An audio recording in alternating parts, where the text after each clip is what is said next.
मधुबन के बाबा, मधुबन के बाबा मुरली वाले, आपका क्या कहना, आपका क्या कहना। ओम शांति। आज 26 सितंबर 2022 के साकार मधुर महावाक्य हैं। आज मीठे मीठे बाप दादा बोले, मीठे बच्चे, रूहानी बाप ने यह रुद्र ज्ञान यज्ञ रचा है। इस यज्ञ के रक्षक तुम ब्राह्मण हो। तुम गायन लायक बनते हो, लेकिन अपनी पूजा नहीं करा सकते हो। बाबा कहते, मीठे बच्चे, रूहानी बाप ने यह रुद्र ज्ञान यज्ञ रचा है। इस यज्ञ के रक्षक तुम ब्राह्मण हो। तुम गायन लायक बनते हो, लेकिन अपनी पूजा नहीं करा सकते हो। आज बाबा ने प्रश्न पूछा कि तुम बच्चों में जब ज्ञान की पराकाष्ठा हो जाएगी तो उस समय की स्थिति क्या होगी। तो उत्तर में बाबा कहते, उस समय तुम्हारी स्थिति अचल अडोल होगी। किसी भी प्रकार के माया के तूफान हिला नहीं सकेंगे। तुम्हारी कर्मातीत अवस्था हो जाएगी। अभी तक ज्ञान की पूरी पराकाष्ठा न होने के कारण माया के तूफान, स्वप्न आदि आते हैं। यह युद्ध का मैदान है। नई नई आशाएं प्रकट हो जाएंगी, परंतु तुम्हें इनसे डरना नहीं है। बाप से श्रीमत ले आगे बढ़ते रहना है। ओम शांति। मुरली का गीत है, तुम्हें पाके हमने जहां पा लिया है, जमी तो जमी आसमां पा लिया है। ओम शांति। गीत तो बच्चों ने बहुत बार सुने हैं, अब उनके अर्थ में टिकना है। लक्ष्य को पकड़ लिया है कि अभी भी बेहद के बाप से बेहद का वर्षा ले रहे हैं, जिसको आधा कल्प से याद किया है। रावण वर्षा छीनते हैं। दुनिया वाले इस बात को नहीं जानते, तुम बच्चे जानते हो। यह रुद्र ज्ञान यज्ञ है, कोई मनुष्य का नहीं। प्रजापिता ने यह यज्ञ नहीं रचा, यह रुद्र यज्ञ है। ज्ञान सागर अथवा शिव ने यह यज्ञ रचा है। यज्ञ तो अनेक प्रकार के रचते हैं ना, जैसे दक्ष प्रजापति कहते हैं। अब दक्ष प्रजापति तो है नहीं, ब्रह्मा है प्रजापिता। दक्ष प्रजापति अक्षर नाम कहाँ से आया? तो बाप बैठ समझाते हैं, यह रॉन्ग बनाया हुआ है। शास्त्रों में भी लंबी चौड़ी कथाएं लिख दी हैं। अब बाप कहते हैं कि जो भी सुनते आए हो सब भूलो। मैं जो तुमको सुनाता हूं वह सुनो। प्रजापिता तो होगा, एक ही होगा ना। तो जो भी यज्ञ रचते हैं वह सब है मटेरियल यज्ञ, और यह है रूहानी बाप का रूहानी यज्ञ। इसमें भी ब्राह्मण चाहिए। वह ब्राह्मण तो है कुख वंशावली, और तुम हो मुख वंशावली। मुख वंशावली कब पुजारी हो न सके, तुम पूज्य बनते हो, वह है पुजारी। तुम गायन लायक बनते हो, तुम्हारी पूजा अभी नहीं हो सकती। अगर देहधारी की पूजा करते हैं तो ये रॉन्ग है। पवित्र है ही सत्युग में देवताएं। हिंदुओं की रस्म रिवाज है, जो स्त्री को कहा जाता है कि पति ही तुम्हारा गुरु ईश्वर सब कुछ है, तो पति के चरण धोकर पीती हैं। आजकल तो वह रिवाज नहीं है। सिविल मैरिज में ये अक्षर नहीं निकालते हैं कि पति तुम्हारा गुरु ईश्वर आदि है। ये सब है ठगी। इसलिए चित्र भी ऐसा बनाया है कि लक्ष्मी नारायण के पांव दबा रही है। समझते हैं वह भी यह सब करती थी, हिंदू नारी को यह करना चाहिए। हाफ पार्टनर से ये धंधा कराया जाता है क्या? तो किस्म किस्म के होते हैं, तो जो रस्म देखते हैं वे चित्र बना देते हैं। अब वहां ऐसे थोड़े हो सकता है कि जो लक्ष्मी बैठ पांव दबाए। बाप कहते हैं कि मैं द्रौपदी के आकर पांव दबाता हूँ, उन्होंने फिर श्री कृष्ण का रूप दे दिया है। ये सब है व्यर्थ बातें। वहां राम को तो कोई 4 भाई होते नहीं, वहां बच्चा भी तो एक होता है। 4 बच्चे कहाँ से आए? बाप कहते हैं कि मैं तुमको इन सब शास्त्रों का सार बताता हूँ। यह बातें तुम बच्चों को समझाई जाती हैं, तुम समझा सकते हो। बाप कहते हैं तुम जो ये कसम उठवाते हो वह झूठा उठवाते हो। अब कहते हैं कि श्री कृष्ण गीता श्री कृष्ण ने गाई, तो हाथ में गीता उठाते हैं, फिर कहते हैं ईश्वर को हाजिर नाजिर सच जान बोलना। बाबा कहते हैं गीता कहते हैं कि कृष्ण ने गाई है, और जब कहते हैं कसम खाने के लिए तो कहते हैं ईश्वर को हाजिर नाजिर जान के सच बोलना। तो बाबा कहते हैं कि श्री कृष्ण भगवान को हाजिर नाजिर जान, ये नहीं कहते हैं, ईश्वर के लिए कहते हैं। तो श्री कृष्ण गीता का भगवान है, ये अभी बुद्धि से निकाल दो। झूठा कसम होने के कारण उनमें ताकत नहीं रही है। एक्यूरेट है एक धर्मराज, सुप्रीम जज वही सच्चा है। सत्युग में तो जज आदि होते ही नहीं, क्योंकि वहां कोई ऐसी बात ही नहीं होती। सब हिसाब किताब चुकतू कर वहां चले जाएंगे, फिर नए सिर सतो प्रधान सतो रजो तमो में आएंगे। हर एक वस्तु जो तुम देखते हो सो नई ते पुरानी जरूर होती है। दुनिया भी नई से पुरानी होती है। यह पुरानी दुनिया है, परंतु कितने तक पुरानी है ये किसी को पता नहीं। सदैव 4 भागों में बांटा जाता है, यह भी 4 युग है। पहले नया, फिर चौथा पुराना, फिर आधा पुराना, फिर सारा पुराना हो जाता है, बिल्कुल ही टूटने के लायक हो जाता है। इस कल्प की आयु 5000 वर्ष है। अभी तुम हो अंत में। अंतिम जन्म में तुम बाप से वर्षा पाते हो 21 जन्मों के लिए। सत्युग त्रेता में 21 जन्म, द्वापर कलयुग में 63 जन्म क्यों होते हैं? क्योंकि पतित बनने से आयु कम हो जाती है। आधा कल्प आयु बड़ी होती है। अभी तुम योग सीखते हो, तुम बच्चे वहां योग व याद सीखने के लिए नहीं आए हो। यहाँ तुम आते हो सम्मुख मुरली सुनने। मुरली तो बहुत प्यारी लगती है। योग तो तुम कहीं भी बैठकर कर सकते हो। स्टूडेंट के इम्तिहान का जब टाइम होता है तो कहाँ भी होंगे, बुद्धि में इम्तिहान की बातें ही घूमती रहेंगी। और यहाँ तुम्हारी पढ़ाई और योग इकट्ठे है। पढ़ाने वालों को भी याद करना पड़े। बाप कहते हैं मामेकम याद करो। भूल से श्री कृष्ण का नाम डाल दिया है। सन्यासी आदि तो श्री कृष्ण को याद करते नहीं हैं। बाकी किसने कहा मनमना भव? तत्व व ब्रह्म तो नहीं कह सकता। बाप इस मुख का आधार लेकर कहते हैं बच्चे मामेकम याद करो। ये सब पॉइंट्स बुद्धि में धारण करनी होती है, फिर समझाना होता है। कांग्रेसी लोग कितना आवाज से बोलते थे, उन्हों का लीडर था बापूजी। वह था जिस्मानी बापूजी और यह है फिर रूहानी बाप। सभी का बाप तो गांधी जी हो ना सके। शिव बाबा तो सबका बाप है ना। ब्रह्मा भी बाप है जरूर, परंतु इस समय सिर्फ तुम जानते हो, सारी दुनिया तो नहीं मानेगी क्योंकि समझते ही नहीं। यहाँ हम बापू निराकार शिव बाबा को कहते हैं, वह सभी का बाप है। बच्चों को कितनी पॉइंट से समझाते हैं, कभी आत्मा पर, कभी परमात्मा पर और कभी शास्त्रों पर।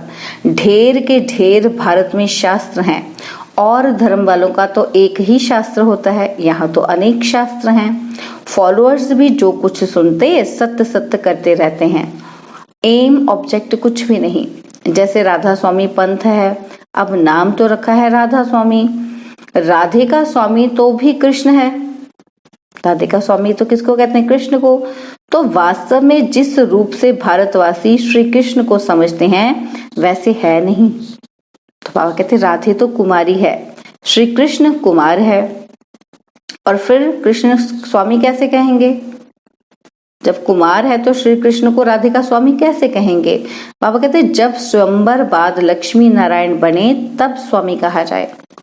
छोटेपन में तो आपस में खेल पाल करते हैं, तो वह कोई पक्का स्वामी थोड़ी हुआ। बहुत हैं जो सगाई को भी तोड़ देते हैं।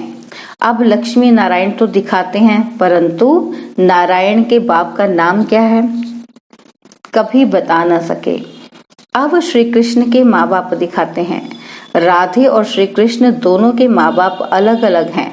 राधे और जगह की थी, श्री कृष्ण फिर और जगह का था। सत्य की बातों का सारा अगड़म बगड़म कर दिया है। लक्ष्मी नारायण के माँ बाप का नाम कहाँ, नारायण का बर्थ कहाँ, ये कोई भी नहीं जानते कि श्री राधे कृष्ण ही फिर लक्ष्मी नारायण बनते हैं। बाप कहते हैं भक्ति मार्ग की कितनी बड़ी सामग्री है। ज्ञान में तो सिर्फ बीज को जानना होता है। बीज के ज्ञान से सारा झाड़ बुद्धि में आ जाता है। तुम जानते हो ऊंच ते ऊंच भगवान है जो परम धाम में रहते हैं। वहां तो सभी आत्माएं रहती हैं। सूक्ष्म वतन में तो है सिर्फ ब्रह्मा विष्णु शंकर। ब्रह्मा और विष्णु तो पुनर्जन्म में आते हैं, बाकी शंकर नहीं आता। जैसे शिव बाबा सूक्ष्म है वैसे शंकर भी सूक्ष्म है। तो उन्होंने फिर शिव शंकर को इकट्ठा कर दिया है, परंतु है तो अलग अलग ना। शिव बाबा ब्रह्मा द्वारा स्थापना, विष्णु द्वारा पालना, फिर शंकर द्वारा विनाश कराते हैं। ब्रह्मा सो विष्णु हो जाता है, ब्रह्मा सरस्वती सो लक्ष्मी नारायण बनते हैं। तत्वम, तुम भी देवता घराने के हो ना, तो बाप तुम्हें सब राज समझाते रहते हैं। बाकी धारणा करने वाले नंबरवार हैं। जिसने जो पद कल्प पहले पाया था वही पुरुषार्थ चल रहा है। पुरुषार्थ बिगर प्रालब्ध बन न सके। पुरुषार्थ से समझा जाता है कि कल्प पहले भी इसने इतना किया था। अभी तुम्हारी पढ़ाई चल रही है। रुद्र माला विष्णु की माला गाई जाती है, बाकी ब्राह्मणों की माला है नहीं, क्योंकि पुरुषार्थी हैं। आज अच्छा चलते हैं, कल माया का घूसा लग पड़ता है। रुद्र माला बनने से फिर ट्रांसफर हो जाएगी। ब्राह्मण तो पुरुषार्थी हैं, आज अच्छे चलते हैं तो कल गिर पड़ते हैं, तो माला बन न सके। आगे माला बनती थी, फिर 3-4 नंबर में आने वाले आज है नहीं। यह युद्ध का मैदान है ना। कुछ भी बात समझ में ना आए तो पूछो, क्योंकि तुमको औरों को भी समझाना है। कच्चे जो हैं वह मूंझ पड़ते हैं। ब्राह्मणों में भी नंबरवार हैं। कोई कोई तो पूछते भी हैं कि बाबा ने समझाया है माया के तूफान बहुत आएंगे, तो हम उन पर कैसे विजयी बने। अनुभवी टीचर ना हो तो कैसे समझा सकेगी। अब आप समझाते हैं ये माया के तूफान, स्वप्न आदि सब आएंगे। जब तक ज्ञान की पूरी पराकाष्ठा ना आए, अर्थात हाईएस्ट स्टेज, ज्ञान को पूरा समझ ना लें, तो बाबा कहते कर्मातीत अवस्था हो। जब ज्ञान पूरा समझ में आ जाएगा तो हमारी कर्मातीत अवस्था हो जाएगी। तो बाबा कहते इस समय तो बहुत आएंगे, बूढ़ों को और ही जवान बना देंगे, नई नई आशाएं प्रकट करेंगे। तुम कहेंगे आगे तो कभी ऐसे ख्याल भी नहीं आते थे। अरे युद्ध के मैदान में तो भी तुम अभी आए हो, पहले थोड़ी युद्ध के मैदान में थे, रावण से लड़ रहे थे विकारों से। तो बाबा कहते वैद्य लोग भी कहते हैं ना कि इस दवाई से बीमारी सारी बाहर निकलेगी। तो बाबा अनुभवी है, सब कुछ बतलाते रहते हैं, इससे जरा भी नहीं डरना है। कहते हैं ना कि ज्ञान में आने से तो पता ही नहीं क्या हो गया है, इससे तो भक्ति अच्छी। बाबा तो कहते हैं भल जाओ भक्ति में, वहां तुमको ये तूफान नहीं आएंगे। बाबा तो सब बातें समझाते हैं, रोज सुनने वालों की बुद्धि में पूरी धारणा होगी। मुख्य है ही नॉलेज से काम, फिर भल कहाँ बेचाओ, मुरली तुमको मिलती रहेगी।